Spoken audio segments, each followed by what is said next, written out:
that. I can't afford to do that. Like, send me back. Cops pulled up, realizing how close things could have went very wrong.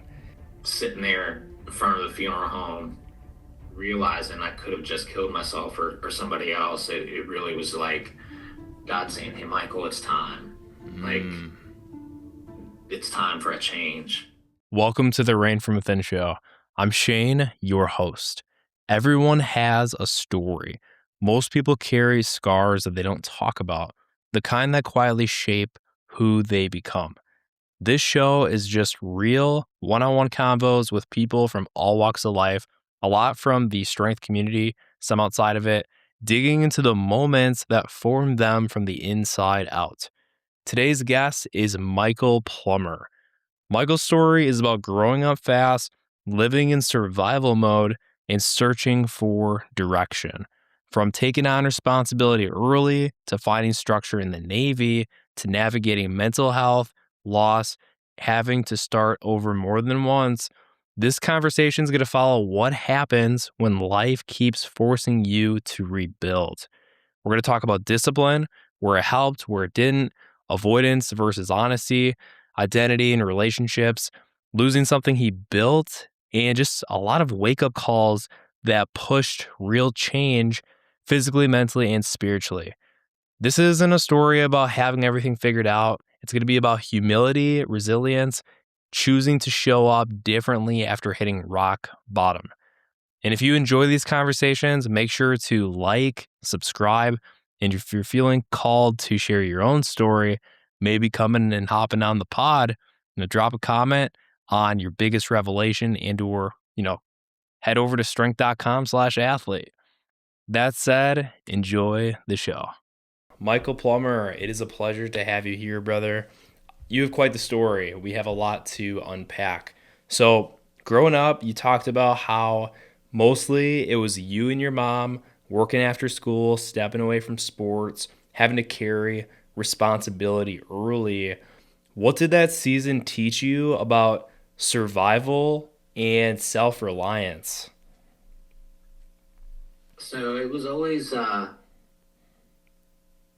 seeing my mom just pushing through, working two jobs, and making sure that I had food to eat and community at church to support us and working through. So really at that time, it always taught me, rely on God, and God's going to provide. I might not have the name brand shoes or clothes and things. I benefited from having grandparents that were in a much better financial position, but also loved me very much to make sure that I did have clothes and do those things. But kind of watching my mom just be like, looking back, maybe she didn't make all the best choices she could, but she did what she thought was best for me. And making sure that I was taken care of and had the things that I needed. Really kind of just instilled in me, just keep pushing and rely on God. I love that. Yeah. That's amazing. So when everyone else around you is asking, what are you going to do after high school? And you're just looking at your family trying to get by. How do you feel like that reality shaped the decisions that you made about your future? Can you walk us through a little bit that post-graduation mindset of Michael? So I ended up, I tried to get in, or was thinking about getting into Coast Guard Academy, and then got a message from Navy recruiter like, hey, come talk to us. And I'm like, what's it going to hurt to go talk to these guys? But so went in the summer after my junior year, talked to the recruiter, and got things set up, took my ASVAB, and they're like, hey, you're going to be a nuke. And I'm like, well, I don't know what that means, but sure. And they're like, well, you can come work on nuclear reactors. You'll be on a sub or you'll be on a carrier. Smart. And hindsight, I kind of wish I might have gone Intel or something, but didn't even really get to think too much about anything other than that. Like once I had that and they're like, hey, you can do this, I went home and told mom, hey, this is what I want to do. Like, I don't want anybody worrying about having to pay for college. I can go in, I'll do my 6 years, I'll have money for college, I'll have college credits built up from all the schooling that I'm going to be in. And left for the Navy 2 weeks after I graduated. Yeah, so you went straight into the Navy 2 weeks after graduating. That is insane. So you basically went from going from survival mode at home to full structure basically overnight, right? Yes, yeah. Hey, wake up at this time, do this, do that, eat. Never ate so much in my life. Like being forced to eat 3 meals a day was weird. Dang, That was man. an experience for me. Reality shift. Let's go. Yeah. So you also shared with me, you shared how hard it was, being in school while your friends were overseas after 9/11. I want to know how did that internal conflict affect your sense of, your purpose, mental health? Where were you at that time? Yeah, so I ended up getting picked up for an ROTC scholarship, and got separated, administrative separation from the Navy, got discharged because the ROTC scholarship had become a civilian only scholarship. Um, so after just 14 months active, leave, I go to school. Um, and I was still in the Navy on September 11th, happened. I left that following year to go to school, but it was just kind of weird, like staying in touch with my guys, and some of them, like, they're graduating schools and they're getting deployed to go over and fight. And I'm like, man, like, I should be there. Like, we went through boot camp. Like, our goal was to be there to support each other and defend America. And, here I am in college doing the college thing, partying every night and hanging out, and no real worries. School's being paid for. I'm showing up for ROTC, and yeah, we drill, once a week, and we do PT twice a week or whatever. And so that it really, I started getting real down. Like, had that struggle of letting my brothers and my sisters down. Like, I Hmm. shouldn't be here. And I talked to our executive officer, and he's like, look, the Navy said you're to be here. If they needed you out there, they'd call me, and you'd be on a plane. You'd be back out there right now. This is where you're supposed to be. But I couldn't really wrap my head around that, and really started drinking pretty heavily, and so then that compounding with the depression was, recipe for disaster. Um, Got to a point where I locked myself in my apartment for like a week or so.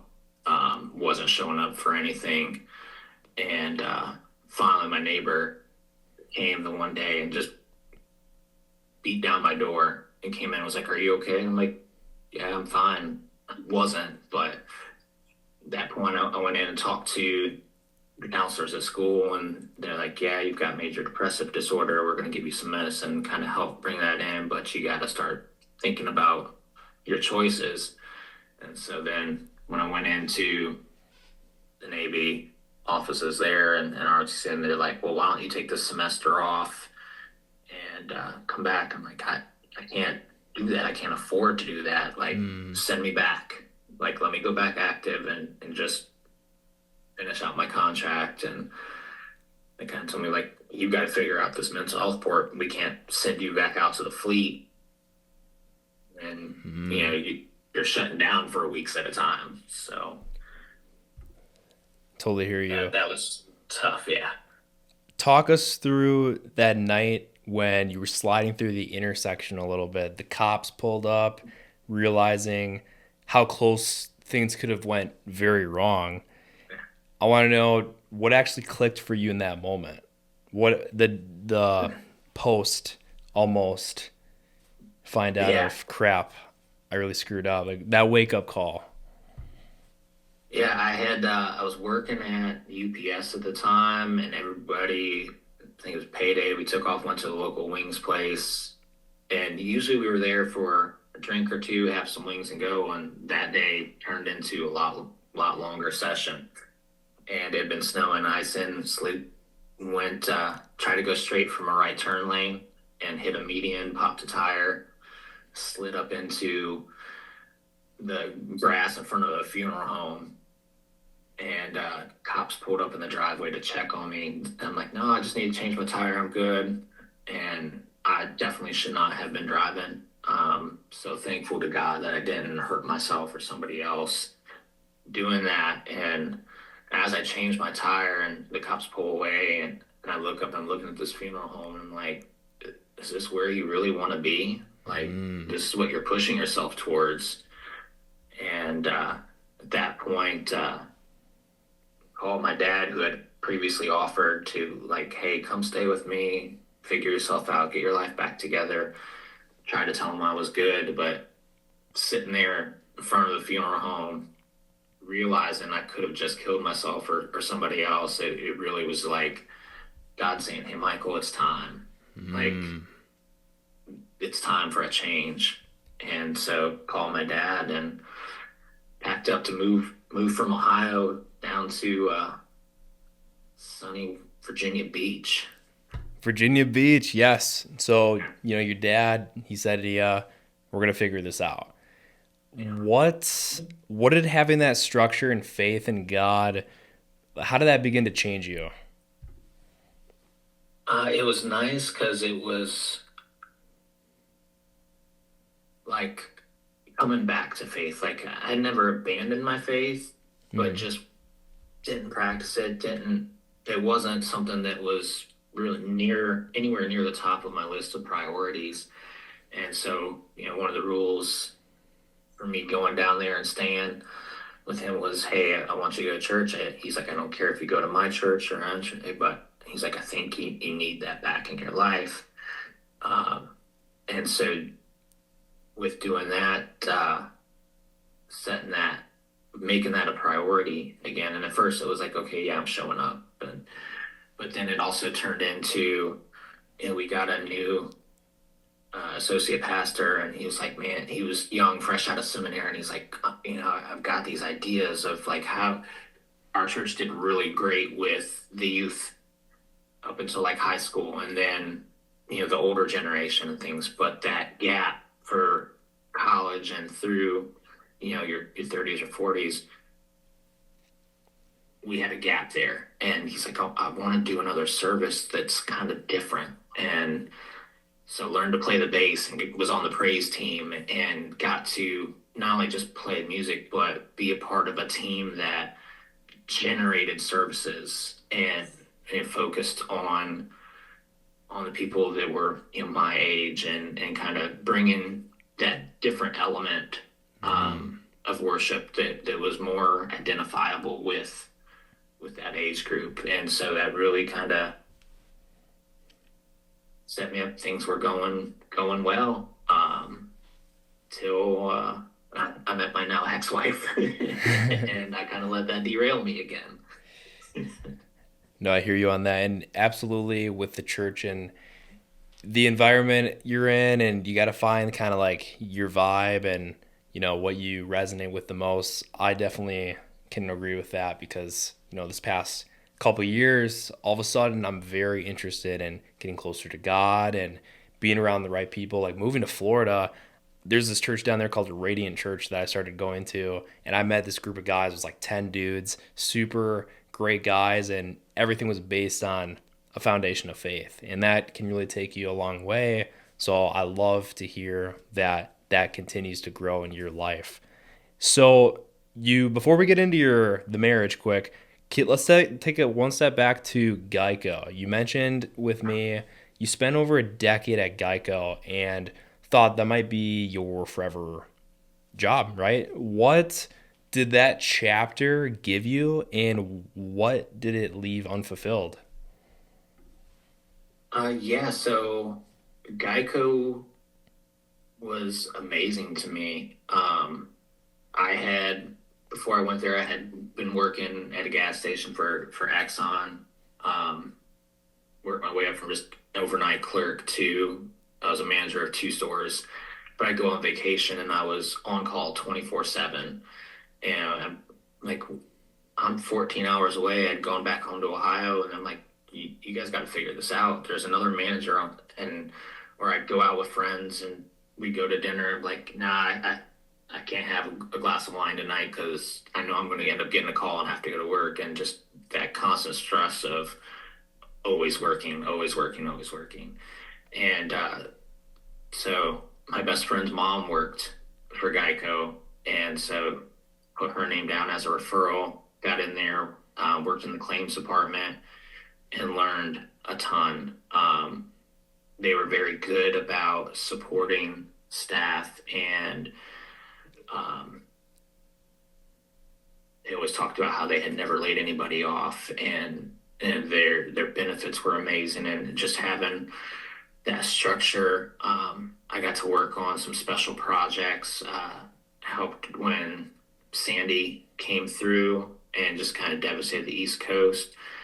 I led a team of motorcycle sales and service agents that were kind of, it was their kind of off season, so we brought them in and trained them how to be total loss agents, and Mm. supervised a team of like 25 for that. Got a little letter of acknowledgement from the CEO and stuff for, and that was kind of cool. But then the big thing was, some of the guys that worked around me were building out a new way that we did the auto damage repair appointments and things that we were trying to figure out how to make it more efficient for the customer. And so it started off of working on this project, and they brought me in. And so each morning I would go through the shops in the area that we were piloting the program and be like, hey, can you take an extra one or two slots today, or can you do this? And then we found that when we added those spots, it was, they were getting used, and customers were giving us better feedback and things. And that turned into something they were able to automate, and opening that up, and saved the company tons of money, doing that. And so I was, I've never been very fast and efficient on things. I want to make sure I look at it, each piece. Did I do absolutely everything right? And in that job, so I, like numbers wise, I was kind of middle of the road. Um, and talking to like a couple of my managers one time, they're like, I'm like, yeah, but I was like, you'll never get a fine from any of my files. Like everything's gonna be done correctly. And they're like, you're right, but if everybody worked at your pace, we'd have to double the size of the department. Oh. Like, oh, yeah, I didn't think about it that way. Um, so it taught me. It started to teach me. I didn't really grasp it while I was there, but that things don't have to be perfect. Sometimes, like checking things off and making progress is okay. Like progress over perfection is kind of become Absolutely. my new thing. Um, I've really picked up on that here the last few months, but that was it started there. Got you. So the automations, it's tough to compete with a robot, and especially when you're about quality control and making sure you're doing it the right way. And the Bible talks about it a lot too. It's like we live in a culture right now where everything's about speed. It's about speed is Mm-hmm. like success loves speed is actually one of my sayings I like to say. But now as I'm getting closer with my faith as well, like Jesus and the Bible teaches us to slow down and not rush things. And when we feel rushed, the alignment can be off. So you got out of Geico. You Okay, you were really honest with me before we talked about getting married for the wrong reasons. I want to dive into that a little bit. So, you wanted, family and connection. What did that relationship you had in divorce teach you about what you truly needed versus what you thought you needed? Yeah, so I kind of hit this point in my life where I was like, I wanted a family. I wanted a family. I had promised my grandmother I wouldn't get married before I was 30, because she always told me nobody knows what they want before they're 30. And I was like 33, and I'm like, you always hear about women's biological clocks ticking. Like, well, I guess I had a little bit of that too. Like, I'm like, dude, I'm getting up there. Like, I'm ready. I'm ready. I'm ready. Mm-hmm. I wasn't ready. Mm-hmm. But the first kind of woman who paid attention to me, I latched onto. And um,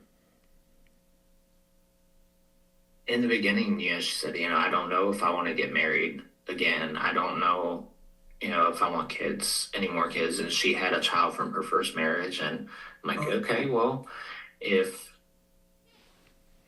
we don't have any more children, I have one, I'll have one.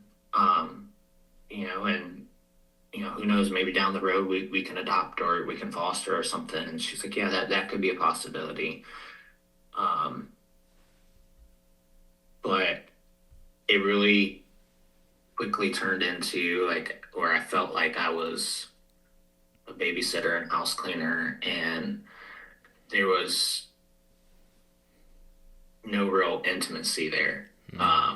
Like I wasn't allowed to like touch her, hold her hand. I would pray that she would feel sick, because when she was sick, then she would come and lay on my lap and let me rub her back or do things. And I'm very much hands on, like touch me and on the hand, like, hey, let me know you're there, you're supporting me, you're walking with me. And I had, been growing my faith and doing things. Well, then I meet her and I turned all my focus on her. She, at the time, didn't really have a desire to go to church or learn about God or do things. So I'm like, well, I'm focused on you. I'm over here, and shifted my attention. And then finally, after I had been sleeping on the couch for months and like crying myself to sleep, where my kid's coming out and like, hey Mike, are you all right? And I'm like, yeah, I'm just watching a sad movie or something. And here I am watching Vikings, and they're killing everybody. Like, I'm not feeling bad for those guys. Like, I couldn't deal with that. To the point where I was really considering like checking myself in for treatment, because I knew where it was going if I didn't do something about it. So I tried to approach things with her by saying, hey, look, I think your idea of a relationship and my idea of a relationship are two different things. And I haven't been able to conform to yours. I don't think it's right for me to ask you to conform to my way of thinking. And then kind of just to reiterate my thoughts, she's like, what, you want a divorce? Get out of my house. And so that was tough. Yeah. I'm still look back and try to see. I guess my biggest takeaways from that are more, it's stop trying to be Michael's plan, and really pray and listen to God, and like, hey, what is it that's next for me? And I still struggle with that. I still go off of my own plan, and each time I try to do it my way, I get that reminder, and it's not the way to go. Yeah. God definitely humbles you when you try doing it your own way. And speaking of humility, so it ended, leaving everything again. You went to go help your grandma, and that took a lot of humility and courage as well. So, what did stepping into that role teach you about responsibility and who you wanted to become? So coming down here, didn't really know what all the situation was when I was getting into. My brother had called me. He'd been down visiting our grandmother and just said, hey, she's not really seeing well. She can't drive, and, she could probably use some help. And at that point, I had been separated from my wife for a year and was living with a buddy who had also been like, hey, like, you can stay here as long as you need, but I need to know that, like, you've got a plan. And I'm trying to figure things out. And then I get the call from my brother. So I called my grandmother and was like, hey, what would you think if I said I wanted to come down and help out? She said, will you be here tomorrow? And I'm like, oh, hold on. Like, at that point I was, still working at Geico, and really thought that I would retire from there. And couldn't transfer to get close enough here to make a difference. Like the closest I could have gotten was Orlando at the time, and that still would have put me, a day's drive away. So put in my notice and moved down here and spent about 6 weeks just kind of fixing stuff up around the house and learning where she was at, what her schedule and routines were like with doctors. And at the time that I had come down to, like, she was in need of a couple of surgeries and having some medical issues, and she didn't really want to do them. She was going back and forth about going under anesthesia, afraid of dying on the table, or not coming out of or coming out of it and not being the same person. And so um, it gave me the opportunity to kind of revisit my faith, because now, like, I'm trying to speak life into my grandmother Mm, and encourage her, and at the same time I'm like, you can tell yourself this too, like, right. God's there. He's got your back. And even then, when I first moved down, really most of the time that I've been here almost 5 years now. Um, haven't really built that faith structure and things. There's been moments and times I spent time. I'd watch some sermons online and different things, but it's also given me the opportunity.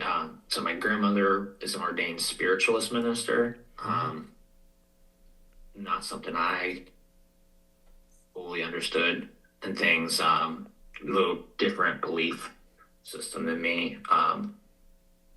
But it opened my eyes to understand that people can have their own ideas of faith and things. And I think not so much maybe if your views are different than mine, as long as what you're doing is not going against the word, then it doesn't necessarily mean it's bad. But I'm also a big proponent of God finds us where we're at. Um, if everybody was perfect mm, going into it, we wouldn't need God. And so my Bible says if all have sinned and fall short of the glory of God. So it, I really find God meets us where we're at to help us build and prepare for where we're going next. Um, and so that's really been something that helped me coming down here, was trying to help speak life into her. Then in turn, I started to dream again and set goals. I love that. It's one of your goals. One of the things you've done is you started a restaurant, right? You opened and ran a restaurant for a year and a half, limited capital starting out. And I remember you told me that you had to close it. So I want to know a little bit more about that experience, emotionally, especially like having to let go of something that you built. That was tough. Um, First things that kind of came up, working with my partners. There were three of us, and so John and I very much very similar dreamers. Hey, willing to put in the work and things, and then Victoria was there. She can to balance us out, right? Mm-hmm. She can look at the numbers and see and pull the emotion out of it and say, guys, like, this has to be fixed and do things. And so, well, it gave me some confidence and things to see that we could do things. We learned a ton. We were constantly learning from our mistakes and rebuilding it and changing it, um, to where at the end we were making money, and we built a very strong community, with our guests. Our staff was amazing, family. Um, but for me to be able to kind of step back at first, it's like, man, we failed our staff, we failed our community, we failed each other, and that was really tough. But now I can look at it, and I'm learning each day kind of more and more to kind of grasp that, yeah, it didn't work, but it did. We made it through that first year, and we continued going. And Had we learned everything a little sooner, maybe we would have been able to make some other choices and kind of make changes there. But at the same time, it was an experience that, taught me, hey, when you set your mind to it, you can do things.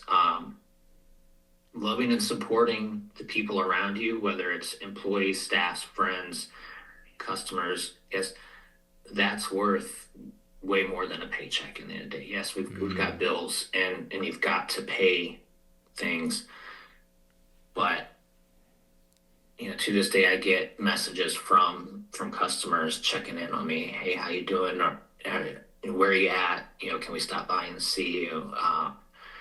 Or you see somebody at the grocery store and they check in because we built that community, and that's been something that I will, hold on to forever. And so it built a lot of confidence in me. It also taught me to listen a little more. It if things don't seem right, it probably isn't right, and you have to be willing to make the change. Something else I've kind of learned and kind of grasped from that is I can't change the decisions I've made in the past, but I can change and control how I react to them, what my decisions will be going forward. And that's been huge for me, like growth wise. Like everybody falls, everybody stumbles. But if you keep making that same decision over and over, you're not going to be able to learn, grow, get better. It's okay to change the plan. Set your goals, and if this plan's not working, okay, let's try it another way. Or hey, this worked and this didn't, so let's keep doing this thing, and what can we do to fix this other thing? I love it, brother. Absolutely, brother. Let's talk about the gym. So you mentioned stepping on the scale, seeing 139 pounds. When was this? Was this 2025? Yeah, July 7th of last year, 2025. After, so kind of full circle, all of that, I guess. Down here, take care of my grandmother. We closed the restaurant the last Friday of May. I had kind of been in a relationship, or you might call situationship. It wasn't going well. I was kind of doing the same thing I had done before, and wasn't going well. So that Sunday, I was like, man, I can't keep doing this. We got to stop talking. And then Wednesday, my grandmother had a stroke. And so bam, bam, Friday, Sunday, Wednesday. And like, so I was just spiraling again. And towards the end of the time, like at the restaurant, like I found myself drinking more and more. And it wasn't that I was like seeking to get drunk. It was more just, this is kind of what we do. But it's not what I wanted to do. I just did it because that's what we did. And so then all of a sudden, like I'm jobless. My grandmother had to be taken to a hospital an hour away. So driving back and forth over there. And I made the decision like I needed to stop drinking for a while. I've not really claimed sobriety, but understanding that couldn't keep doing what I was doing. So I'm driving back and forth to the hospital each day, and then I got the opportunity to go work at a hotel, which was something new for me. Never been in a hotel industry. I mean, hospitality is hospitality, but there's different nuances to it. And I really enjoy like helping people create an experience, enjoy themselves. That brings me joy. So I started that like 2 weeks later, but then I'm driving back and forth, taking care of my grandmother. I'm trying to learn a whole new business. And also, it's January last year, my uncle came to live with us. He turned 60. Developmentally, he he's not he's not 60 years old. He's more like a child. He's had developmental issues earlier, and then he's had two strokes. He got hit by a car on his bicycle, and so bringing that in on top of my grandmother, and then had the restaurant, and then lost the restaurant. Didn't lose the restaurant. He had to close it. Everything just kind of spiraled. I was doing good with not drinking my way through it, but just stressing, not really eating, just running on 2 and 3 hours of sleep a night, and get my grandmother home after she fought her way out of the rehab center because she did not want to be there. Um, she looked at me and she was like, "You're not looking good." And she's like, "Get on the scale." I was like, "I'm fine, I'm fine." She's like, "Get on the scale." And I got on the scale. I was down to 139 pounds. And I'm like, "Oh, I'm not good." Like, I've never been big, but I hadn't been that small since I was in high school. And here I am 20 some years later. And I'm like, "Oh, I need to fix this." And reached out to my brother who's been bodybuilding for about 20 years. And I'm like, "Jay, I need some help. I need a plan. Like, I'm not healthy. This is not good." And so next day I had a plan, and I had been paying for a Planet Fitness membership and just not going. Um, so I got back into the gym, after I've never really lifted. We worked out some in between when I graduated boot camp and when we started our first classes there. Um, and I had gotten up around like 165, 170 pounds there because all we were doing is eating and working out for a while. Mm-hmm. And for me, it was just something to do. Um, but so that was 2001.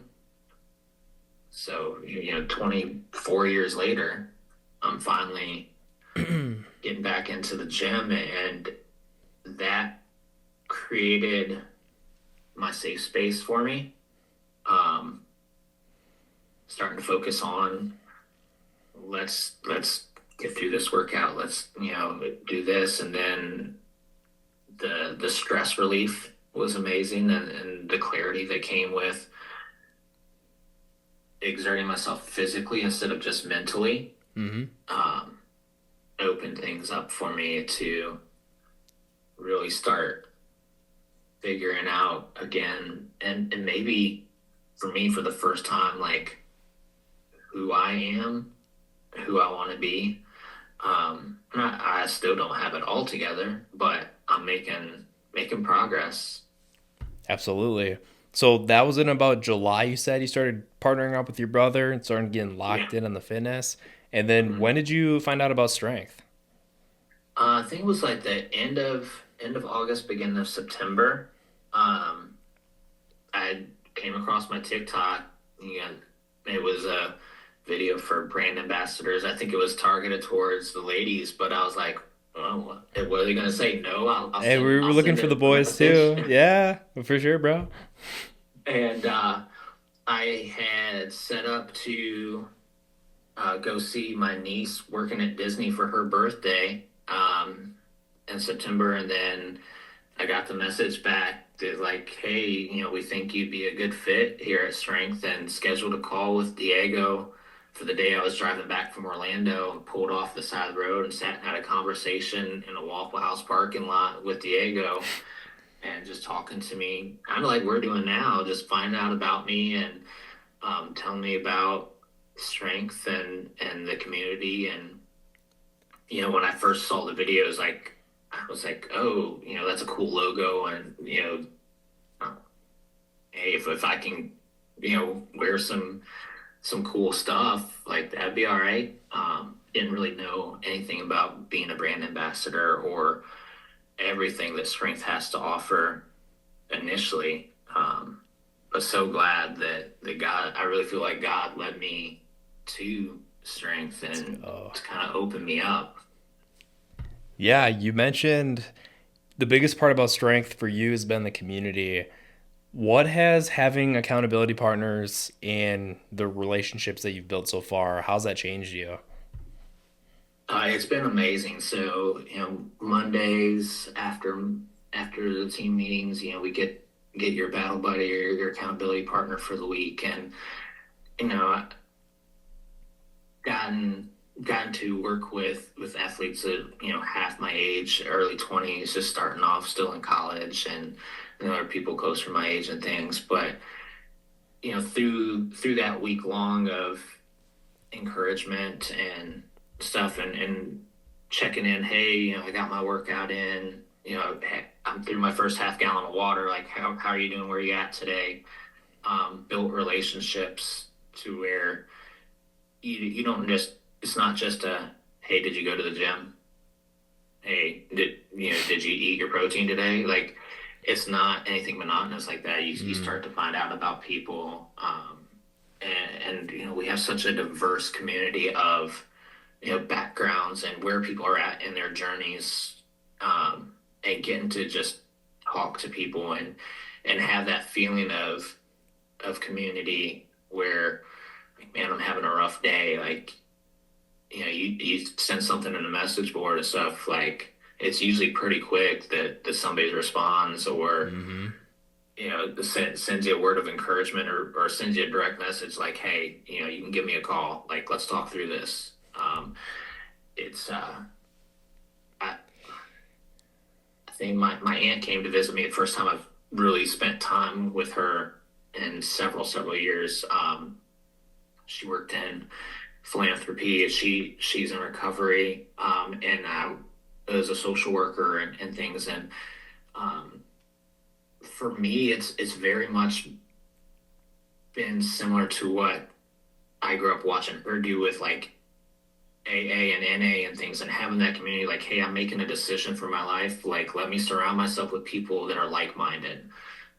Not that there's a 12-step program associated with strength and things, but the community aspect of, hey, I'm working on, these are my goals, and I'm working on this, and I want to get better, and having somebody say, hey, you know what, I'm going through something similar to that, or I went through that, and here's something that helped me do it, because what's good for me isn't necessarily good for you, um, but it might be. And so if I can share that, um, with other people, and it helps somebody, great. And if it, I can reach out and get that word of encouragement at that moment when I'm feeling down, because even though I'm progressing, like, it doesn't mean I have it all together. um, you still need that support from time to time. And so that's been the biggest thing that strength has brought to me, is just that community of love and support and looking out for each other. I'm so glad you take advantage of the battle buddies and the community and the Momentum Monday team calls. Last night's was a banger, 40 plus Yes. people. So, yeah, Michael. And like you said, our team is very diverse. So, I want to wrap this up. One final question for you. As you look ahead now, Michael, what does the next chapter of your life look like? And how do you want to show up differently than you did in the past? And one more part of this question is for somebody that is, they've had to restart their life multiple times or they feel like they've had to constantly change their direction, what would you want that person to know? If you're speaking to like younger version of Michael, what would you want to tell them? So next chapter, I'm really buying into the hotel industry. The company I work for, there's a lot of growth opportunity there, and I really feel like this is an industry and a company that I can be with for a long time. Um, like I said, I'm getting ready to turn 43 here in a couple weeks. Um, so I think I can do this for another 20 years. this is where I continue to be led. Um, then fitness wise, I'm coming up September 13th. Is they just released yesterday the date for the show. So that is still my goal, is to get on stage. And I was talking to my brother yesterday. I said, look, I'm not going to get up there just to embarrass myself or just to get up there to say I was up there. Like, I'm going into it with this mindset that I'm going to be competing to win. Let's Um, go. I don't feel like it's worth paying money just to get up there just to say, hey, I did a show. Like, it doesn't make sense to me. So, and if that was the case, then there's no point in doing it. So I'm It's really working on biblical to want locking to in with win. that. Yeah, it's biblical to want to go out and be number one for 100% in whatever you do. You should strive to be your best. So, yeah, man, let's go.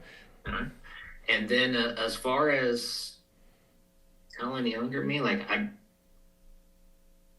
there's times when I wish that I had done things differently, Mm-hmm. but I think that it's all part of God's plan. Like,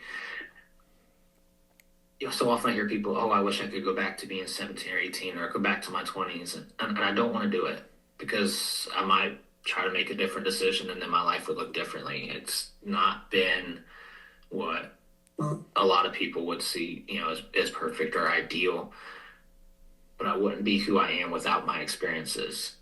So telling my younger self something, or somebody else going through change, it's okay to change. I think, I mentioned earlier, going back, that I can't change what I've done in the past, but I can change how I react. I can change and I can control what I'm doing today in this moment, my next step. And to just send encouragement like, hey, it's okay to not succeed fully when you make a decision or you take a risk. It doesn't mean you failed, though. You only fail when you stop trying, when you've given up. Take that moment, feel that disappointment, that hurt, that pain, and then refocus. Okay, if this is still my goal, what do I change to get to it? Because obviously what I had done didn't work. So don't never be afraid to change the plan. My man, I love it. Yes, Michael, you've covered so much, and I'm so grateful to have you as a guest. So, thank you so much. Where can they find you on socials if they want to, you know, you're on Instagram and Um, TikTok? I do, and it is uh, at Uncle Michael. Classic. And yeah, Let's go. Perfect, my man. All right. Appreciate you coming on. See you in the team app, brother. all right, see ya. Let's go.